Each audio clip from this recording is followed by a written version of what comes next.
Hi, folks. I'm Jeff, and I'm here at Starkey's Auto Repair with John Starkey himself. Tell us where we're at. We're in Honolulu, Hawaii. We're in paradise. We Oh, just my God. finally made it. We've been trying to hook up now for a couple years. You were out here once before. And, you know, a lot of people, they come to Hawaii and say, man, I can't wait to see you. I can't wait to see you. And then I get the call, hey, I'm back home. And what happened? Well, of course, you found the paradise. You had a lot of fun. Yeah. You were out there in Ko'olina drinking maybe Mai Tai and whatnot with your beautiful Sitting on wife. the beach, right? I tell And you, you're like, I don't want to take time. But that's part of what we do because, you know, you all know about the tools, technology, and training. Well, we're starting a new series also. And this is the first one with marketing, management, and money-making ideas.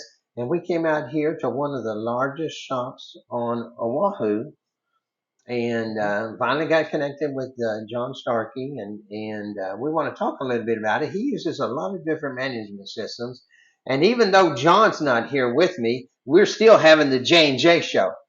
Absolutely. Yes, we got Jeff and John. Jeff and John. And JJ. as you can see behind us in the background here, you have all your cameras set up, and we had a tour of your shop, and y'all are doing quite a bit of business, and a lot of folks don't realize that, you know, just like anywhere else that has a shop, you have different issues, but it kind of affected y'all maybe a little bit more with the shutdown because there wasn't tourists coming in. That's right. And so you actually used to have rent-a-cars, and just like the big companies, they all sold off their rent-a-cars and stuff. And so you're real big into the drive with that management system. Mm-hmm. And you also telling me this guy loves Tekmetric. Tekmetric, are you guys listening? So I love you guys. Tell us a little bit about that because you were popping out your phone and everything. Yeah. So what happened was we were running another system, and one of my friends, Drive is they're a shop management company. So I met them actually through Napa. So they're a consulting company out of California. And I was telling my Napa rep, I said, you know, we grew from 30,000 a month to 130,000 in 1 month. We picked up a huge client. I'm not from the business. I'm not a tech. I'm not a service advisor. I used to buy and sell cars. And I told my Napa rep, I said, man, I'm really scared. I said, we're doing all this business. I have no idea what I'm doing. I don't know if I'm making money or not. I don't know how to hire techs. I fired 30 in 6 years. So obviously I didn't know how to hire them. And my Napa rep, his name's Kalani, he said, John, you got to go check out this company. I don't know much about them, but it sounds like something maybe you can use. I went. I was really impressed with them, and I joined their company back in November of 2019. And, of course, everybody knows COVID hit right after that. But I've been very active online. That's how we met. And I've gone through all the trainings and everything with them. And I'm really easy to coach because I don't know much. I absorb everything. I don't question anything. So I just kept rolling out their policies, procedures, their advice. I ran with it. And now we're doing about $250,000 a month at, really profitable margins. And then one of the guys I met through Drive, he's like, I've been listening to you complain about these certain things or concerns you have in your company. He goes, I think you need to switch to Tekmetric. And I said, well, I don't even know what I've got. No, it wasn't switching from Drive to Tekmetric. No. It was taking Drive, which also does 20 grooves, and basically taking the software system that you had here and going to Tekmetric because there's a lot of advantages to having a cloud-based system. Absolutely. So I surf pretty much every day. I start my mornings off at about 5 in the morning. This is one of my many surfboards. I have surfboards in foil, if you've ever seen that. And the foil is actually sitting right there. We were talking about that. Yeah. And that's kind of like a hydroplane surfboard. It is. So you take one of these and you add fins under it and it raises up. That's right. And it's a lot of fun, and I've loved the ocean. I've chased waves my whole life. I've traveled around the world. And the guy I was talking to, he says, if you really want to improve your shop, you need something faster. And I said, okay. Tell me about it. So he told me a little bit about Tekmetric, and he told me about its capabilities. We switched, and we jumped 30% in efficiency the very first month. 30%, 30% efficiency jump. And it was due to a lot of things that we weren't doing very well. Now, we probably could have gotten our efficiency up a little more, but I don't think we could have ever gotten it towards that today. I have 6 guys, 6 technicians. I have 3 service advisors, a manager, a receptionist, a shop helper, and we consistently run around 120 to 140 tech efficiency, which is pretty impressive considering we're on an island and we have to wait a lot for parts. So that efficiency is what allows me to go surf and have fun because, I say I get in the way when I'm here. I love running this business. I love it to death, but I'm not a guy that's going to work in the shop. I'm not going to add any benefit. I'm just going to drive people crazy and get in the way of my manager. So in other words, like we had a little conversation about some brake pads on a certain vehicle that had an in and an out, and that was one of the things you're not involved with, but you have the right guys downstairs that can correct a problem like that. That's right. And so the big thing that you can do is make sure your efficiency and everything is going up here, and that's what your manager does. And folks that are listening to this, when you talk about your technician efficiency is above 100% consistently, you got to stop and listen to what these guys are doing. And then when he tells you a program like Tekmetric all of a sudden kicks in and helps him immediately 30%, because we were talking and we were looking at this, and you're dealing with basically 100 cars a day, and you're looking at your flow and the what you can do better. And so when I was looking at all of this and saying, okay, can we give them some ideas? And it's like right now you're describing your work basically as defensive versus offensive, or catching it before they break down. Mm-hmm. You have so many vehicles out here that your guys, whether they're DVIs or whatever, so it's like, okay, how can I keep up? How can you keep up with the workflow and making sure that we're efficient? Right. So where's your phone? You had your phone out here. I got my phone. So as I was talking to Jeff a little while ago, I go out and I surf every day, and about noon, we go get lunch, and I'll pull up Tekmetric. I'll just log in real quick, and I was showing Jeff, I've got all my reports right here. I've got my tech stats. I've got my gross income for the day. I can see how many cars we have in the queue that we haven't touched yet. Then I'll run a profit analysis, and I'll stack rank it and put the lowest one first, and I'll call my manager and I'll say, hey, we just did this job for 40%. I said, at 40%, I don't make a dime on that work. And what happened? And I want a good description in there of what happened. So I'm not looking at all the good and say, look at us, look at us, look at us. I'm analyzing it at lunch going, hey, what happened here? What happened here? How are we doing? And I don't nitpick it to death. I know we're going to lose some money here and there. We're not perfect.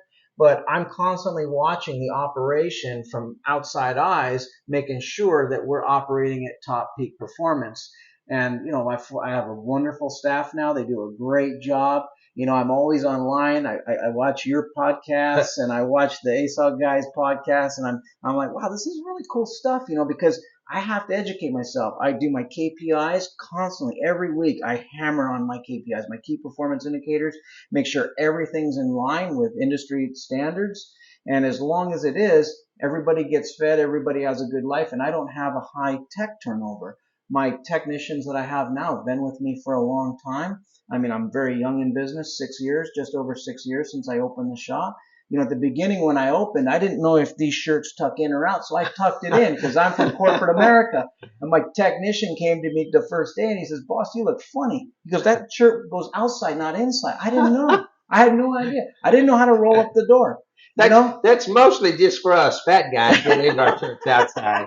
They got special belts that don't scratch them anyway, so it depends on preference. Out here in Hawaii, with your weather, it's like you want something breathable. That's right. That's right. So, but that's the deal, is when you're looking at systems and he's looking at the numbers and he's looking at what the industry is doing right now. This guy is actually doing higher than industry. You're probably doing about twice what the average industry is. When we're talking about your average ROI was up over 700, and your efficiency of your guys And so that's one of the deals that we want you to understand in management is sometimes you need to get a management or a coaching program that'll help you. Sometimes you need to be involved with a 20 group. Yeah. Sometimes it's like, okay, I have that, but you still need to add another system such as Tekmetric, which gives you numbers that you can understand because you're from corporate America. That's right. You understand numbers. I've learned. And then the last part that he's touching on just a little bit is you've got to make your employees unpoachable. You want to make them where they don't want to leave. And one of the things we talked about downstairs was you got a grill in the back and you'll buy them steaks, you'll buy them crab legs, and it's like, here's the barbecue, here's the food. They have to cook it. That's right. That's right. I know a lot of companies, these owners tell me, oh, I buy my guys lunch every day. And I don't buy lunch every day, and I never will. What I do is I'll buy you the best ingredients, but I want the camaraderie of a barbecue. I want you guys about once a week, 'cause we do have nice weather here, about once a week they'll get out there, they'll cook the steaks, and they'll assign each other, what to do. They all prep it, and I tell you what, you go out there, these guys are laughing, they're having a great time, and I think that's money well spent. And I got that massage chair up there that you saw. Oh my gosh! So my guys. Say that one more time. That massage chair is one of the biggest perks. I think these guys love it. So at lunch, I tell them, go up there, relax, sit in the massage. I go up there, they're asleep, but that's good. They're relaxing. Because when I went to school in Japan, and one thing about Japanese, they work long hours, but my gosh, do they know how to relax when they're relaxing. And I kind of learned that over there, that when you're at lunch, you don't want to be cooped up in your bay, sitting there eating on your workbench. With greasy hands. With greasy hands, you want to be somewhere comfortable. You want to be able to relax and detach a little bit and then go back to work fresh, And to me, that's very important. And I will never stop spending money on comforts for these guys. It's whether it's tools, whether it's whatever they want, I get for them. Like we talked about putting AC in the shop. I'm getting ready to do that, And yeah, it's expensive. It's very expensive. But I think the return on that investment will be wonderful. And plus, when you don't own the building, it's hard to put more money into that building, knowing that if you ever leave here, that AC unit is staying. That's right. And then one of the other things that we had touched on was like the perks that he has there, but also that's what I figured. When you have when you have a problem, one of the things that differentiates a lot of shops it's like, okay, we have some brake pads that got installed improperly.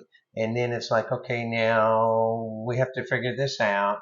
And so another of your techs helps and figures that out. And then you're like, okay, now how do we address that as far as pay issues?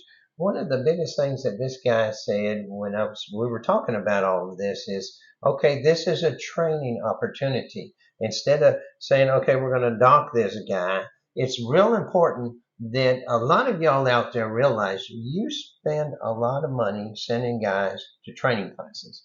And you talked about some of the training that Drive has, and then you sent your daughter to training with Napa, but it was like the same guy, so you could have got it for free. But the whole deal is we spend a lot of money on training, and when you have an issue in the shop, that's a training opportunity. That's right. And there's a cost to that training, And you don't want to belittle a technician. You don't want, especially a guy who's been in this industry his whole life. He's older than I am.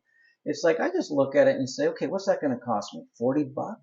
That's a very small amount of money for me to absorb. He's already going to be very embarrassed when the other guys start teasing him about the careless mistake he made. That's enough. It stops there. I don't need to take money out of his pocket. I'll pay him. He did the work. Because one thing I know you don't want to do is you don't ever want your guys to question themselves on their ability to do a repair. You put a big job in front of them. You want them to be like, I got this. And know that, hey, if this doesn't go well, sometimes they don't, I got your back. Where the buck stops with me. I've got the money to pay the guys regardless of how the job goes. And I can't even think of a time where I took money away from a guy for doing a job. We blew up an engine one time, and you know what? That's the cost of doing business. There he said it. Yeah. Say that one more time. The cost of doing business. We don't hear that very much in our industry anymore because everybody wants to use parts of engine company that's going to warranty it So it doesn't come out of our pocket. They just say, hey, replace it, and then they pay labor. Mm-hmm. You want to use the Napas, the O'Reillys and stuff so that they warranty their parts, and they do pay some labor rates and stuff. That's what it's all going to. And we forget the old timers. That's right. This is how we started business, That's is right. with the cost of doing business. That's right. And so I'm so glad that we were able to stop out here and see John and listen to some of his marketing, management, and money making ideas. Hopefully, this will help a lot of you guys, and I hope Drive and Tekmetric are listening to this. Yeah, and one of the things that I want to mention is when you operate a business and you watch your KPIs, if you're operating at 60% plus gross margin, all of those little errors and costs are factored into that number. So when I was sitting down with Carla, my drive rep, and I was asking her some questions like, hey, I want to look at this customer because I got some big customers. I want to make sure we're profitable. And she's doing all these numbers with me. She's like, John, you're right on. Your part, everything's right on. We go back to the company as a whole. Hey, you're right on. You're right on. Who cares if you lost $40 or $100 or $2,000?